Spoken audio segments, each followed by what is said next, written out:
جب اسے امام حسین کی شہادت کی خبر ملی تو پتھر پر اپنا سر مار کر اس نے اس قدر خود کو زخمی کر لیا کہ خون سے لہو لہان ہو گیا اور بے ہوش ہو گیا۔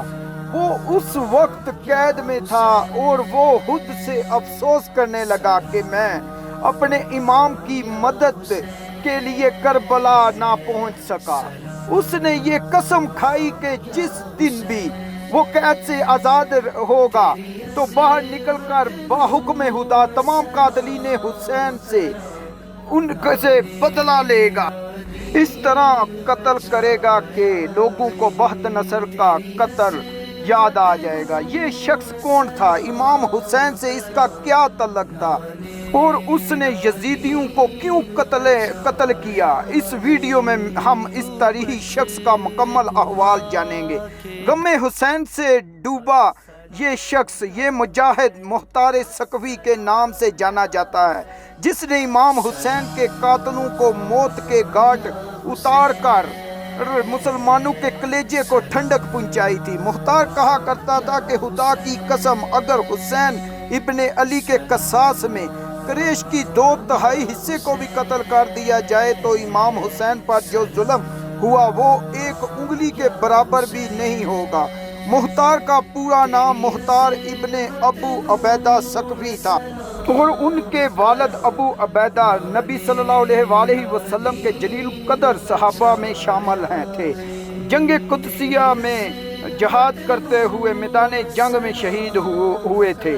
مختار کا تعلق عرب کے مشہور قبیلہ بنو سقیقہ سے تھا اور بعض محرقین لکھتے ہیں کہ یہ تابعین تھا اور بعض کہتے ہیں کہ یہ صحابہ میں سے تھا، اور مختار کو لوگ کسان کہہ کے پکارا کرتے تھے، اور حضرت امام علی علیہ السلام نے ایک دفعہ مختار کو اپنی زانوں پر بٹھایا اور کسان کہہ کے پکارا، تب سے ہی لوگ اسے کسان کہتے تھے۔ بچپن سے ہی مختار کو میدان جنگ میں جانے کا بہت شوق تھا۔ جب مختار 13 سال کا تھا اس وقت مسلمانوں اور فارسیوں کے درمیان قادسیہ کی بڑی جنگ لڑی گئی اور وہ اس جنگ میں شریک ہونا چاہتا تھا، لیکن کم عمر ہونے کی وجہ سے ان کے چچا سعد بن مسعود نے انہیں جنگ میں شریک ہونے کی اجازت نہیں دی۔ اس جنگ میں مختار کے والد اور بھائی شہید ہو گئے۔ مختار نوجوانی سے ہی نبی پاک اور ان کی آل اور اہل بیت سے نہایت محبت اور عقیدت رکھتا تھا۔ جب یزید ابن معاویہ تحت نشین ہوا تو اس وقت مختار کوفے میں تھا۔ جب اسے خبر ملی کہ امام حسین نے یزید کی بیعت نہیں کی تو اس نے امام علیہ السلام سے رابطہ کیا اور کوفہ کے لوگوں کو اس بات پر آمادہ کیا کہ وہ امام حسین کے ساتھ مل کر بنو امیہ کی حکومت کا تختہ پلٹ دیں، کیونکہ امام عالی مقام دنیا اور آخرت کے امام ہیں اور مسلمانوں کے رہنما ہیں، لہٰذا امام حسین کی حمایت کرنے اور لوگوں کو یزید کے خلاف بغاوت پر آمادہ کرنے کے جرم میں یزید کے ظالم گورنر عبید اللہ ابن زیاد نے مختار کو حراست میں لے لیا۔ انہوں نے 100 کوڑے لگائے اور اس کی آنکھ کو زخمی کر کے قید میں ڈال دیا۔ 10 محرم 60 ہجری کو امام حسین اور ان کے ساتھیوں کو میدان کربلا میں بے رحمی کے ساتھ شہید کر دیا اور آپ کے سر کو کاٹ کر ابن زیاد کے دربار میں پیش کیا گیا۔ ابن زیاد کے حکم سے مختار کو امام حسین کا سر دکھانے کے لیے بلایا گیا۔ مختار نے جب امام حسین کے سر کو دیکھا تو بہت رویا اور اپنا سر زمین پر مارنے لگا۔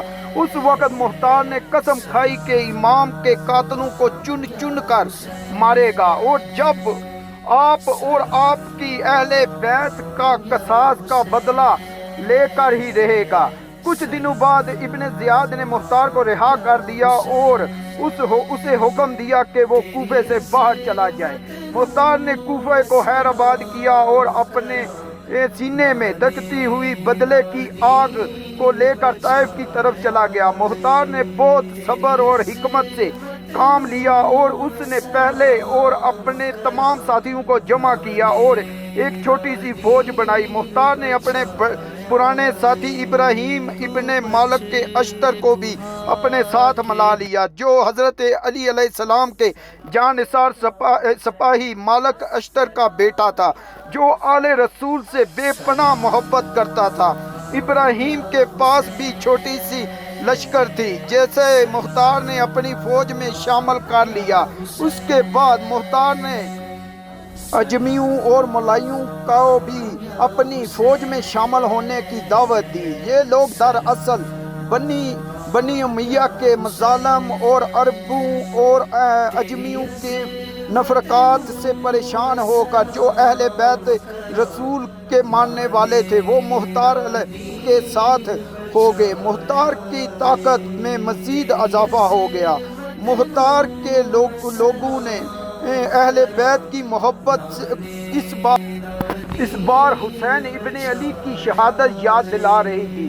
مختار اب قیام کے لیے تیار تھا۔ مختار اللہ رب العزت کے دربار میں دعا کیا کرتا، اسے تب تک موت نہ آئے جب تک ایک ایک یزیدی کو قتل کر کے ان کا ناپاک وجود سے اس زمین کو پاک نہ کر دے۔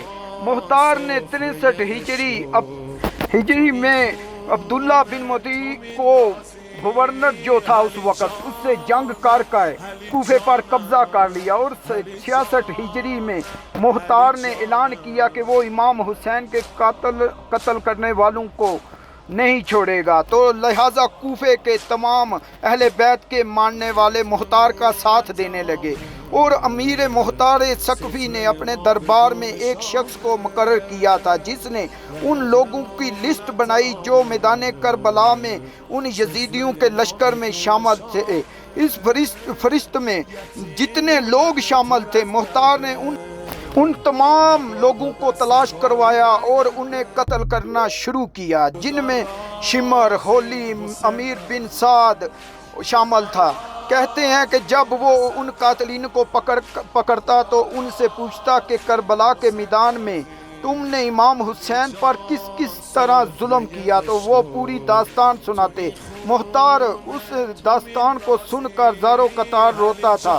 سن 67 ہجری مختار کے سپہ سالار اور ساتھی ابراہیم مالک بن اشتر نے عراق کے مقام پر محسن مسعود پر ابن زیاد سے جنگ کر کے اسے بھی مار ڈالا۔ زیاد وہی شخص تھا جس نے امام حسین کے سر پر چھریاں مار کر امام حسین کے سر مبارک کی برہمتی کی، لہٰذا مختار نے ابن زیاد کے کٹے ہوئے سر کو اسی مقام پہ رکھا جہاں اس نے امام حسین کے سر کو رکھا تھا، اور ترمذی شریف میں آتا ہے کہ اس کے کٹے ہوئے سر میں ایک سانپ ظاہر ہوا جو اس کی ایک ناک سے اس کے دماغ میں جاتا، پھر دوسری طرف سے اس کے ناک سے نکل کر باہر آ جاتا۔ اس طرح ایک سانپ نے 3 بار اس کے ساتھ ایسا کیا ابن زیاد کے ساتھ، اور وہ سانپ ایک دم غائب ہو گیا، اور یہ عبرتناک منظر دیکھ کر اہل کوفہ نے آنکھوں سے دیکھا، اور اس کے بعد ابن زیاد اور عمر بن سعد کے سروں کو امام حسین کے بیٹے امام سجاد کے پاس مدینہ بھیج دیا مختار ثقفی نے۔ جیسے ہی ان سروں کو امام میں سجاد علیہ السلام نے دیکھا تو مختار کے حق میں دعا فرمائی، اور روایت کے مطابق مختار کے قیام کو امام سجاد کی اجازت اور حمایت بھی حاصل تھی۔ سبحان اللہ۔ اور آخر میں جس نے بھی آل رسول اور نبی پاک کے ساتھ وفا کی، ان سب کے لیے ہماری دعائیں ہیں کہ اللہ پاک ان سب کے درجات بلند کریں، آمین یا رب العالمین۔